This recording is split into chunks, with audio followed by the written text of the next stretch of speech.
उत्तर मिलेगा आर्य। इस प्रश्न का उत्तर भी अवश्य मिलेगा।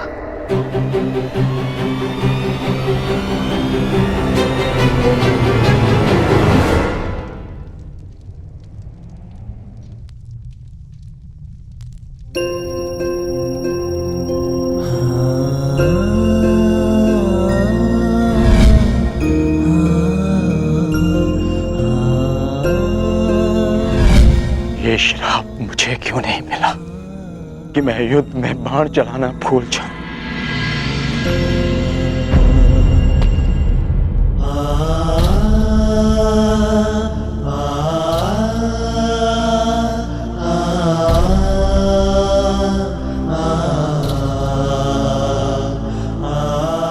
ये कैसा युद्ध है माधव, कैसा युद्ध।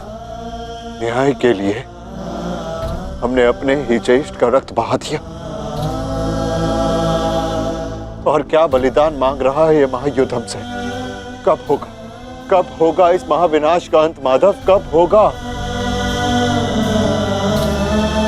माधव, कुछ समझ नहीं आ रहा। धर्म और वचन का पालन करते करते ये हमसे क्या अधर्म हो गया। मैं तुम सबके मन की इस व्याकुलता को समझ सकता हूं।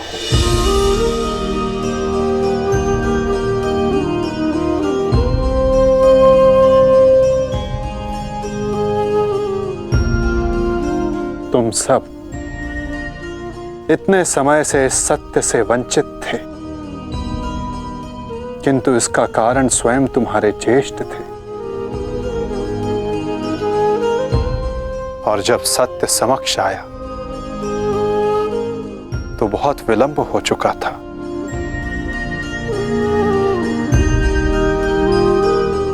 नकुल, सहदेव, ये तुम्हारा उत्तरदायित्व है कि अपने ज्येष्ठ के इस बलिदान गाथा को इस संसार में सुनाकर सदैव इस संसार के हृदय में जीवित रखो।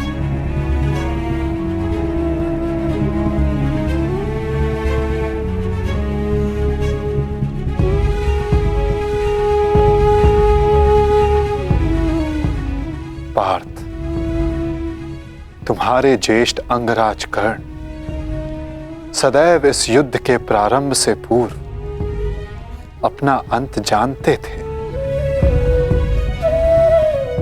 वो इस युद्ध का परिणाम भी जानते थे पार्थ।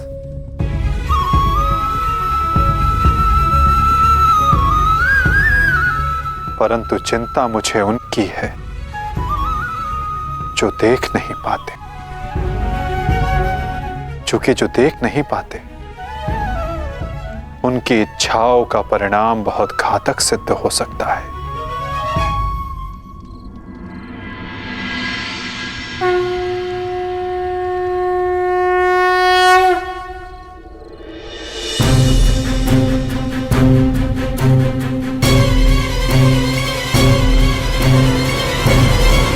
रुक जाओ बहना, नहीं बहना,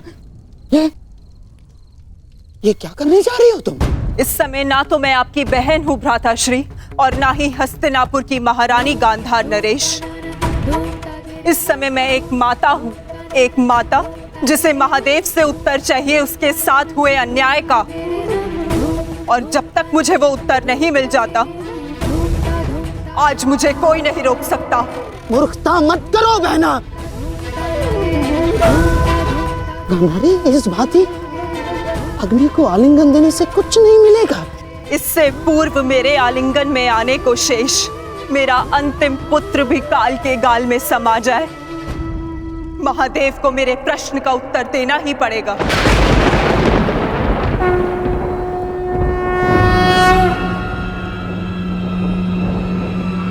नहीं बहना, मैं तुम्हें ऐसा नहीं करने दूंगा, नहीं करने दूंगा मैं तुम्हें ये सब कुछ ना। आप हस्तिनापुर की महारानी को आदेश दे रहे हैं गांधार राज। देखो बहना, ईश्वर के लिए ये सब मत करो। एकांत।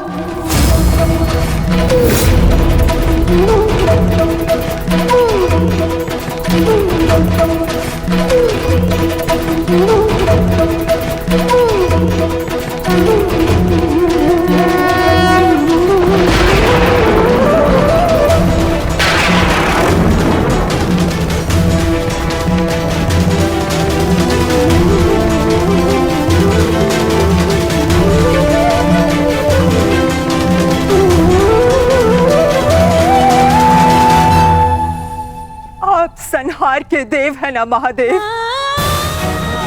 तो आज मैं स्वयं को संहार करके आपको प्रस्तुत करती हूँ।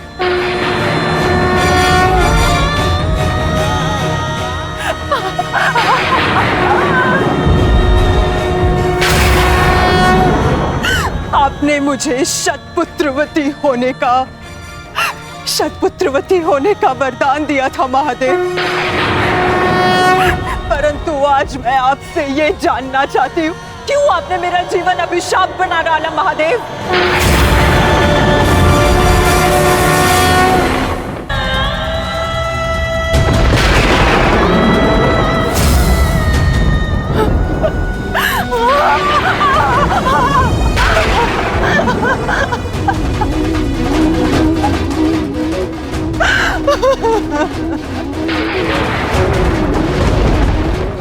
प्रकट होइए महादेव,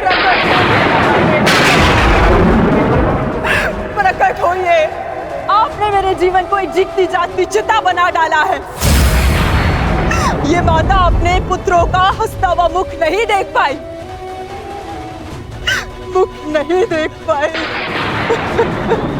परंतु उनकी चिताओं की अग्नि को अनुभव किया है महादेव। या तो आप अपने उत्तर से मेरे मन को शीतलता दीजिए, अन्यथा मुझे जीते जागते जल जाने दीजिए।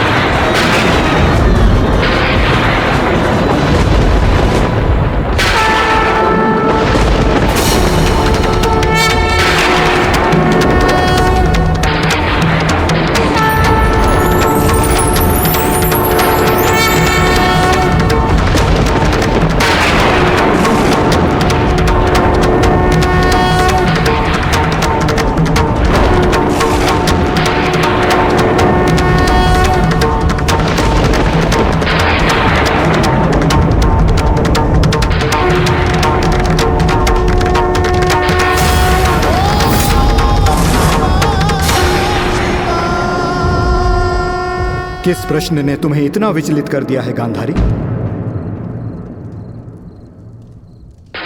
अन्याय ने मुझे विचलित किया है महादेव, वो अन्याय जो आपने मेरे साथ किया।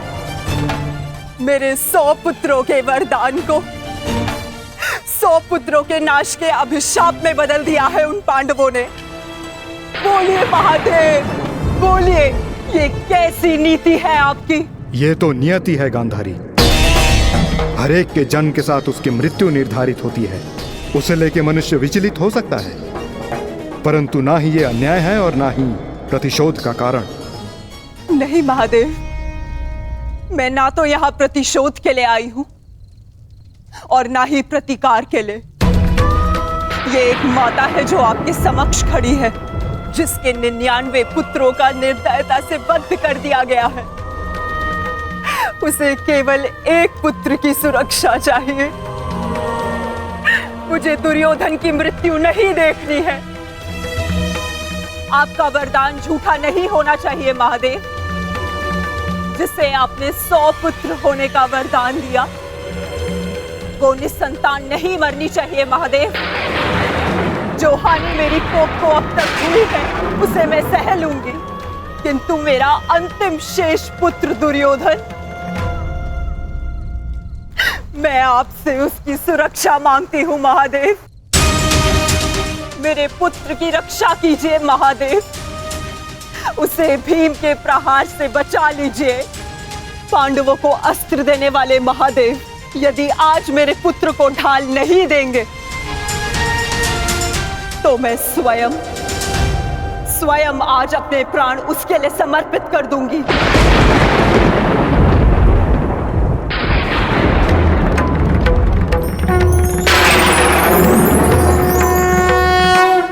तुमने अपने पुत्र के साथ अन्याय किया है गांधारी।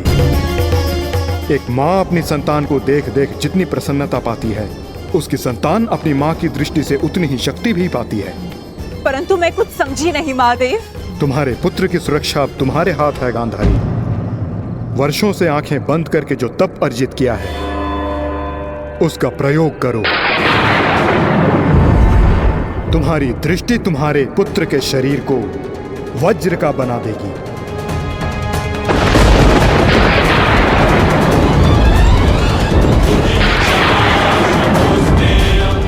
वो वज्र जिसे किसी का प्रहार नहीं तोड़ पाएगा।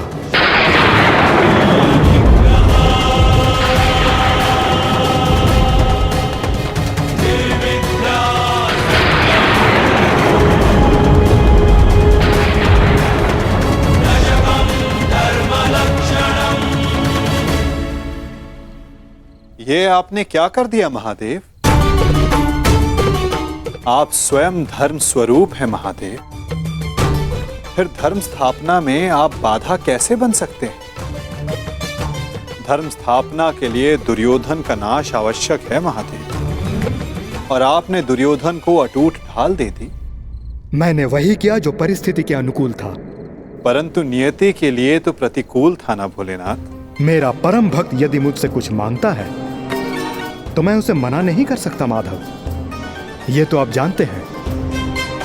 मानता हूं इसके कारण बार बार आपके समक्ष समस्याएं उत्पन्न होती हैं, परंतु मुझे विश्वास है कि हर बार की भांति इस बार भी नारायण इस समस्या का हल निकाल ही लेंगे। मैं अपनी व्यवस्था से बंधा था, परंतु आप अपना कार्य पूर्ण करने के लिए स्वतंत्र हैं।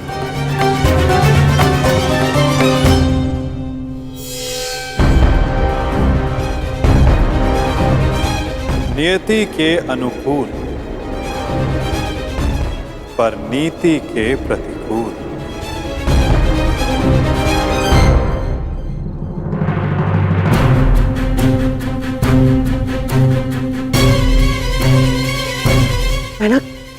मैना क्या हुआ? महादेव ने दर्शन दिए? मैना बता। गांधारी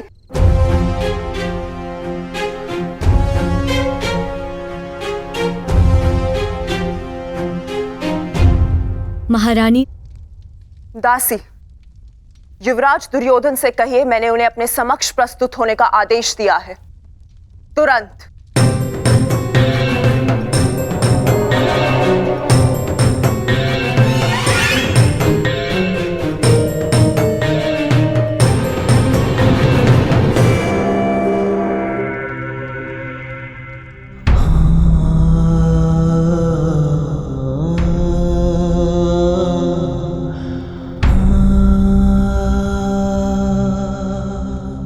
तुम्हारी मृत्यु का प्रतिकार मैं एक एक से लूंगा मित्र, और पांडवों को छोड़ूंगा नहीं।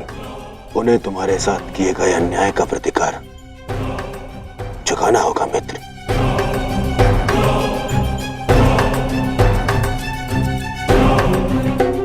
युवराज दुर्योधन, मैं मद्राज आज तक किसी के सामने नहीं झुका, परंतु आज मैं अपना सर झुकाकर अपनी भूल को स्वीकार करने आया हूं। मद्राज, चक्र निकालने में मेरी सहायता कीजिए। तुम भूल रहे हो अंगराज, तुम सूत पुत्र हो, तुम स्वयं अपने रथ का चक्र निकालो। मद्राज, मुझे मेरा विजय धनुष दीजिए। नहीं अंगराज, मैं तुम्हारी आज्ञा का पालन नहीं करूंगा।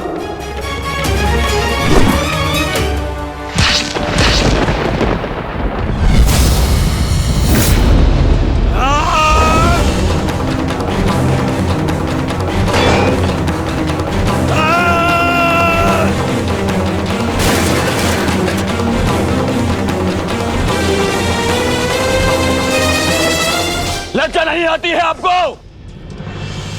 जिस कर्म को करने के पश्चात मृत्यु मांगनी चाहिए, उसके लिए क्षमा मांग रहे हैं आप।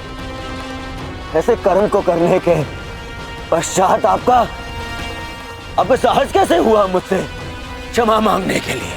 चक्ररथ को निकालने में सहायता की होती, विकर्ण को उसका विजय धनुष दे दिया होता, तो आज एक धनुर्धारी मरता, परंतु वो कर्ण नहीं अर्जुन होता।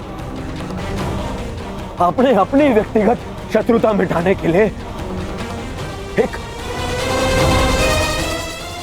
योद्धा के कर्तव्य से विश्वासघात किया। मन तो करता है कि वध कर दूं आपको। और आप जानते हैं क्या मद्रराज, ये आपका झुका हुआ सर, ये आपके लिए सबसे बड़ा दंड है।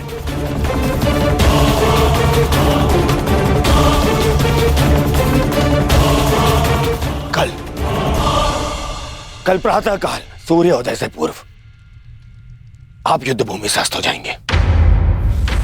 मैं आपका मुख नहीं देखना चाहता।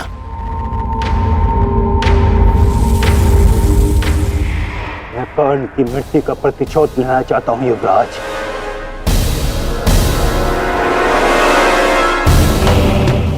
आप लेंगे प्रतिशोध, मैं लूंगा प्रतिशोध, और उसके लिए मुझे आपकी आवश्यकता नहीं है। प्रतिशोध लेंगे। किंतु मुझे पश्चाताप के अवसर की आवश्यकता है युवराज। मैं आपको निराश नहीं होने दूंगा। महारथी कर्ण का सारथी बनकर जो मैं नहीं कर सका वो मैं अब करूंगा, अपने कर्तव्य का पालन। युवराज की जय हो। महारानी ने आपको इसी समय अपने कक्ष में प्रस्तुत होने का आदेश दिया है।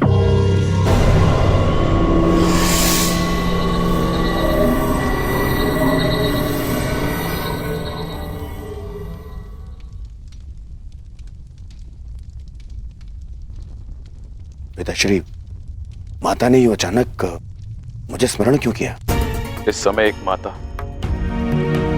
केवल अपने पुत्र से बात करना चाहती है पुत्र, इसके अतिरिक्त मुझे कुछ ज्ञात नहीं।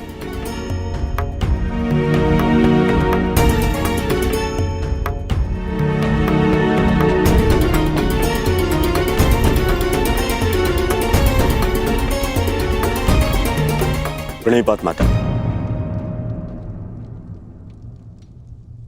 आपने मुझे स्मरण किया।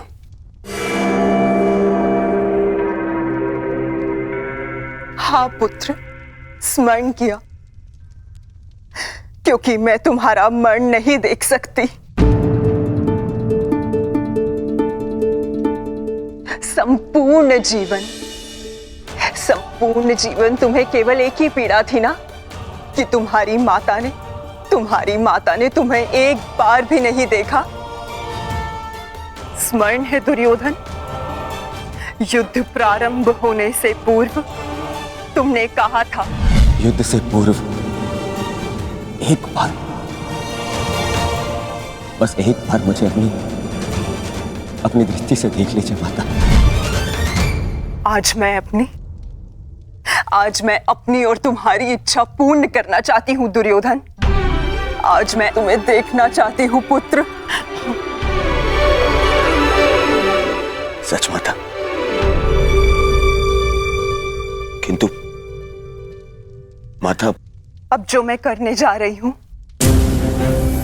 उसके पश्चात तुम युद्ध जीतो या ना जीतो, परंतु मेरी ममता हार से बच जाएगी। मैं कुछ समझा नहीं माता। अब मैं तुम्हें जो कहने जा रही हूं पुत्र, उसे ध्यानपूर्वक सुनना और आज्ञा अनुसार ही पालन करना।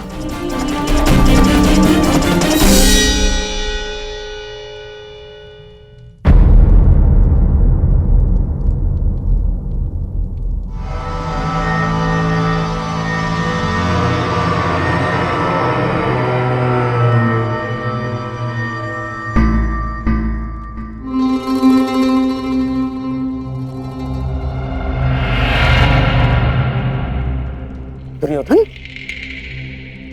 क्या हुआ? क्या कहा गांधारी ने? और उसने तुम्हें क्यों बुलाया था? गंगा स्नान के लिए जाना है मामाश्री। गंगा स्नान? किंतु क्यों दुर्योधन? देखो दुर्योधन, तुम अपने मामा को कुछ नहीं बताओगे? हैं? ये स्नान, ये क्या है सब कुछ? माता के आदेश का पालन करने के लिए, किंतु परंतु नहीं पूछते मामाश्री। मैं भी तुम्हारे साथ चलता हूं।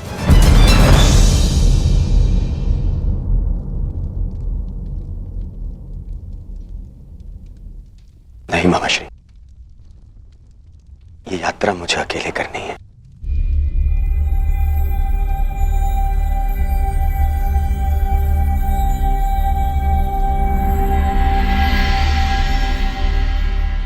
आइए आप सब भोजन ग्रहण कर लीजिए। इन हाथों से भोजन ग्रहण करें पांचाली।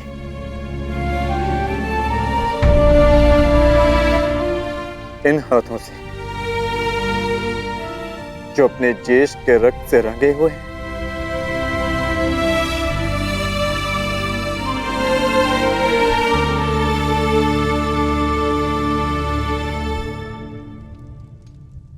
जाओ पार्थ, जाकर विश्राम कर लो। कल प्रातः पुनः युद्ध प्रारंभ होगा और उस युद्ध के लिए सज्ज रहना होगा तुम्हें।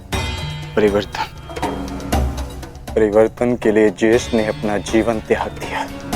कुछ परिवर्तनों को लाना नहीं होता पार्थ, उन्हें होने देना होता है। तुम अपना कर्तव्य करो पार्थ। फल हो या परिवर्तन, जो भी होगा स्वयं होगा।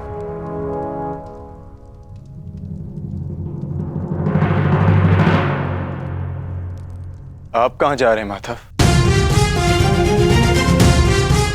कुछ परिवर्तन ऐसे होते हैं पार्थ जिनमें सहायता करना धर्म होता है और कुछ ऐसे जिनमें बाधा डालना आवश्यक। मैं समझा नहीं माधव। समझने की आवश्यकता भी नहीं है पार्थ।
मैं यहां से चलकर जाऊंगा।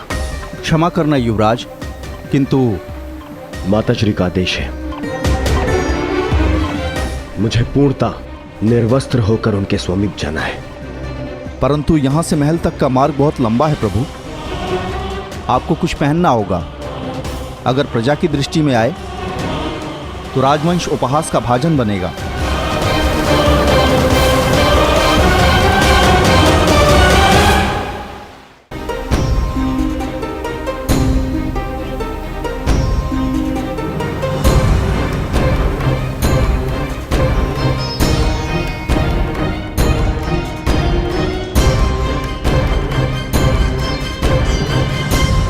अपने पिता का आदेश नहीं मानता, बहुत बड़ा बुद्धिमान समझता है अपने आप को।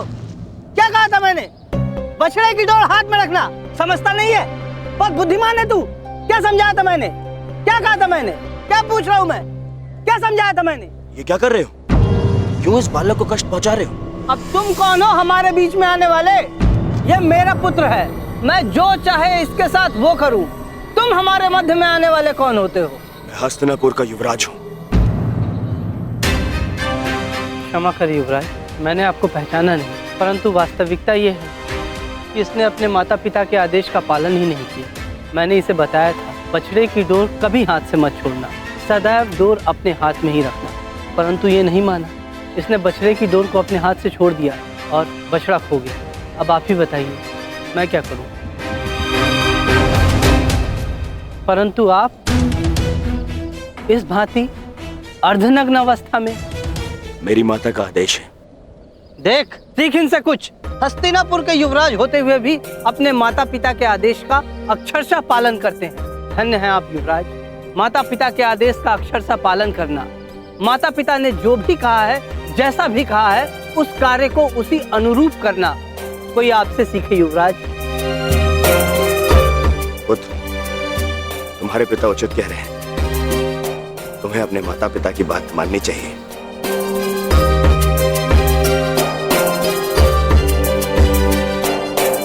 माता पिता के आदेश का अक्षरशः पालन करना, माता पिता ने जो भी कहा है, जैसा भी कहा है, उस कार्य को उसी अनुरूप करना कोई आपसे सीखे युवराज। धन्य हैं आप युवराज।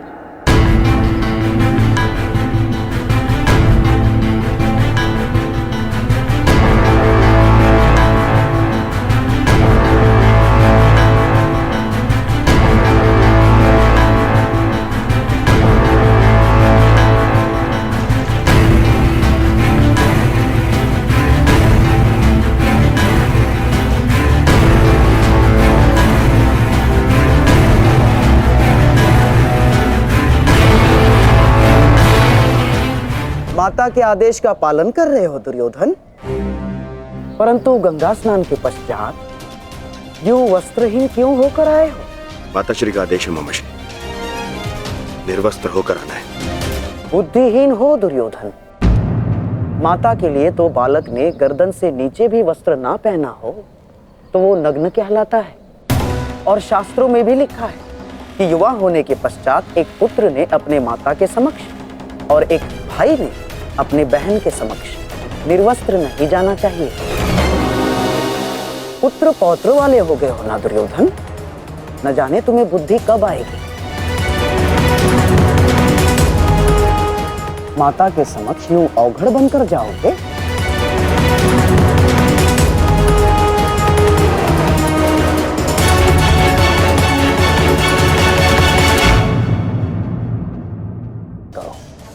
जाओ।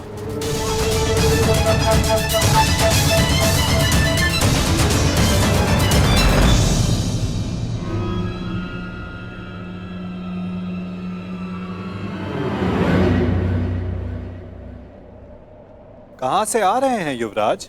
तुम यहाँ क्या कर रहे हो वासुदेव? और इससे तुम्हें क्या कि मैं कहां से आ रहा हूं?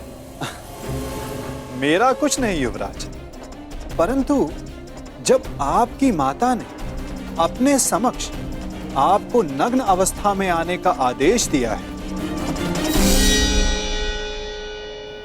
तो फिर आप ये पहनकर क्यों जा रहे हैं? उस अवस्था में जाइए जिस अवस्था में आपको आपकी माता ने बुलाया है।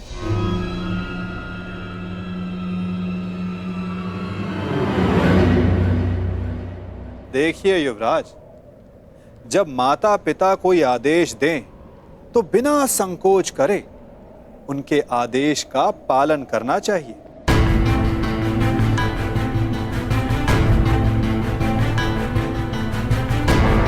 किंतु तुम्हें माता के आदेश के बारे में किसने बताया? नहीं, तुम छलिए हो। तुम फिर से अवश्य मुझे किसी छल में बांधना चाहते हो। मेरी माता के सामने मुझे लज्जित करवाना चाहते हो। नहीं वासुदेव, नहीं, मैं अब तुम्हारे किसी भी छल में नहीं आने वाला। चले जाओ यहां से। मैं तुम जैसे छलिए की एक बात नहीं मानूंगा।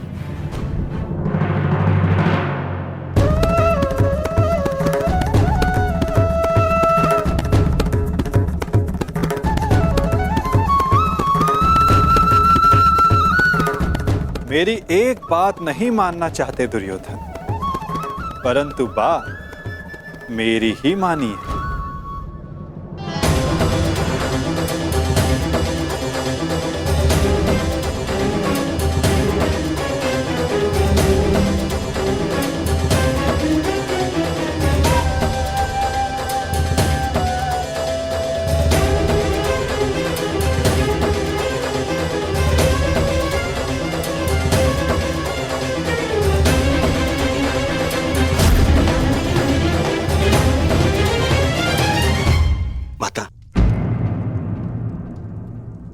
मैं आपके आदेश अनुसार गंगा स्नान करके आ गया माता।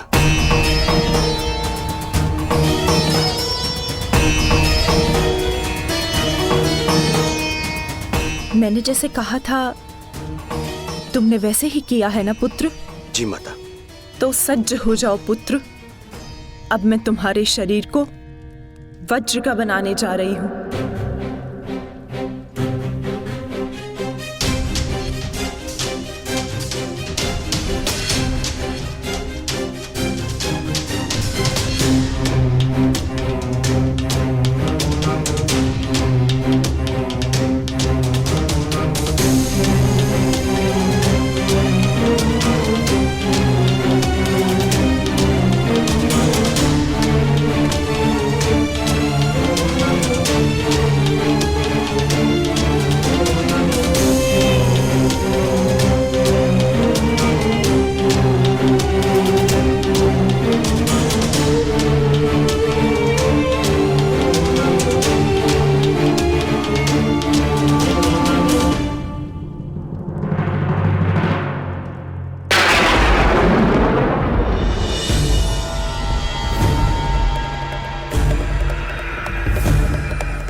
ये संकेत है कि कुछ बड़ा होने जा रहा है गुरुपुत्र।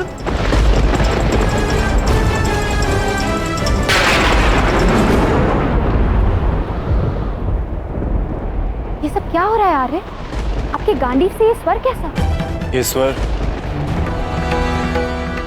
गांडीव की प्रत्यंचा का नहीं है पांचाली, मेघ गर्जन का है। परंतु कुछ समय पहले तक आकाश में ऐसा कोई संकेत नहीं था। मुझे भी समझ नहीं आ रहा है, जैसे आकाश में वज्र खड़क रहा हो और प्रतीत होता है कि इंद्रदेव की दृष्टि टेढ़ी हो गई है। नहीं विकोदर, ये संकेत है कि किसी की दृष्टि कई वर्षों के पश्चात किसी पर पड़ी है।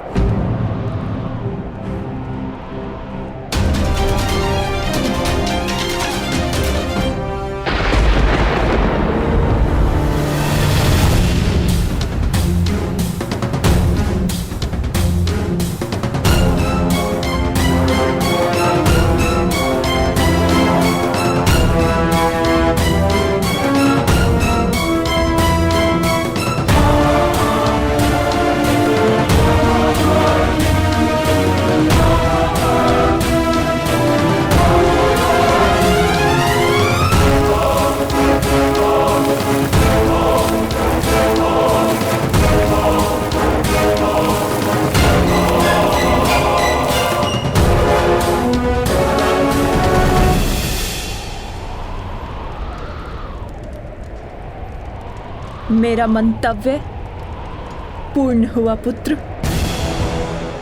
अब कोई तुम्हारा वध नहीं कर पाएगा। महादेव के आशीर्वाद और मेरे तप के प्रभाव से तुम्हारा संपूर्ण शरीर वज्र का हो गया है। जिसे क्षति पहुंचाना असंभव है।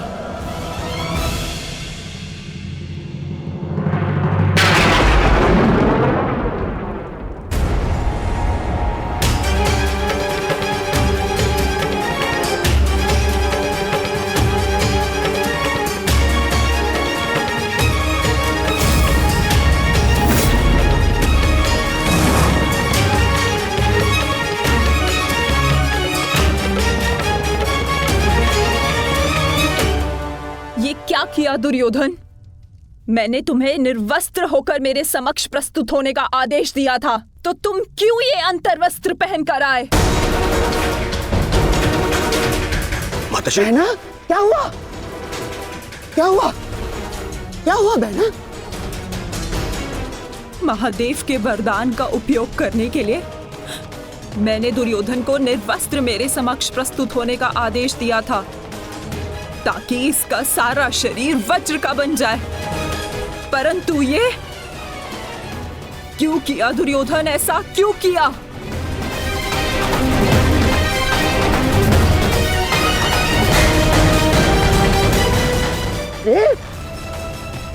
तुम कभी कभी बुद्धि का भी प्रयोग कर लिया करो।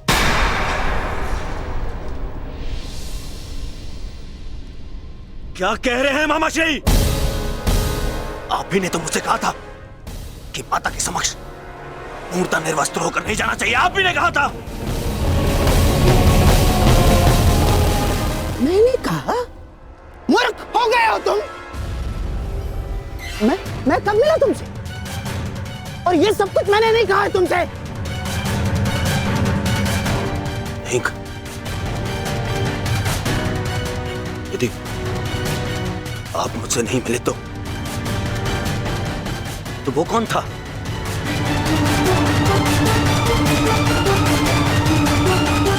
आपके पश्चात मुझे वो छलिया वासुदेव मिला था। वो छलिया कृष्ण।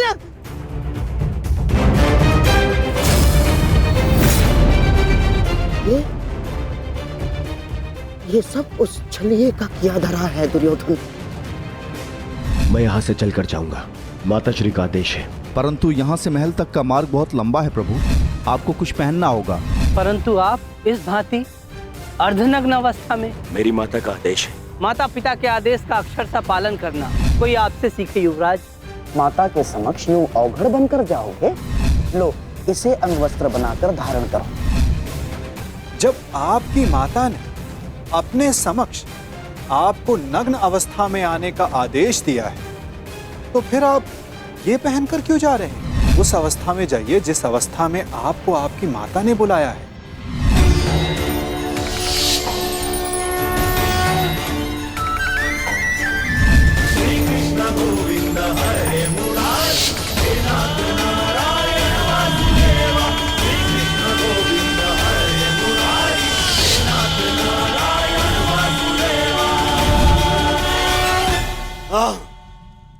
ये सब उसी के कारण हुआ है। मैं उसे नहीं छोड़ूंगा, मैं उसे जीवित नहीं छोड़ूंगा, जीवित नहीं छोड़ूंगा मैं उसे। बहना, मुझे ऐसा लगता है कि अभी भी समय शेष है। एक बार मेरे होने वाले सम्राट को पुनः देख लो। दुर्योधन, उतारो तुम्हारी ये अंतर्वस्त्र, उतारो। अरे तुम समझते?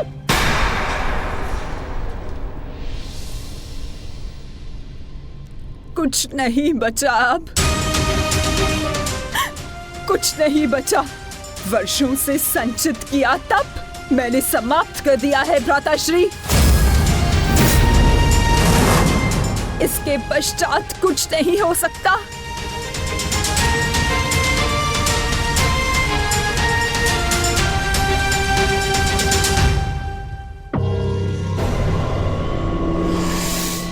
माता, मुझे क्षमा कर दीजिए, परंतु जितना आपने दिया वो पर्याप्त है माता। मेरे मित्र का प्रतिशोध लेने के लिए, उन पांडवों का अंत करने के लिए इतना भी पर्याप्त है माता। कमर से ऊपर सब कुछ वज्र का बन गया है माता, और नियम अनुसार भीम कमर से नीचे गदावार नहीं कर सकता।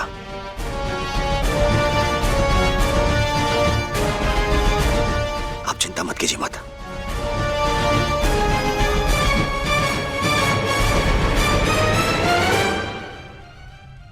मुझे मेरे युद्ध के लिए सज्ज होना है।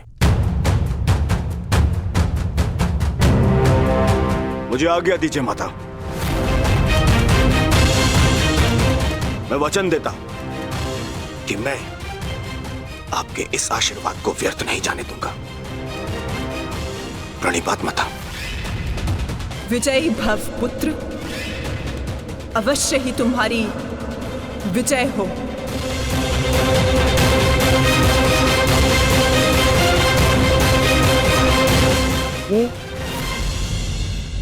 ये सारा खेल उस छलिए कृष्ण का रचा हुआ है बहना।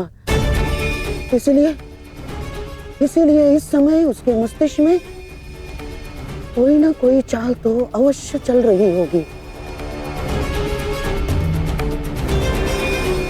आप कहना क्या चाहते हैं भ्राताश्री? जिसने जरासंध जैसे महायोद्धा के 2 टुकड़े करवा दिए,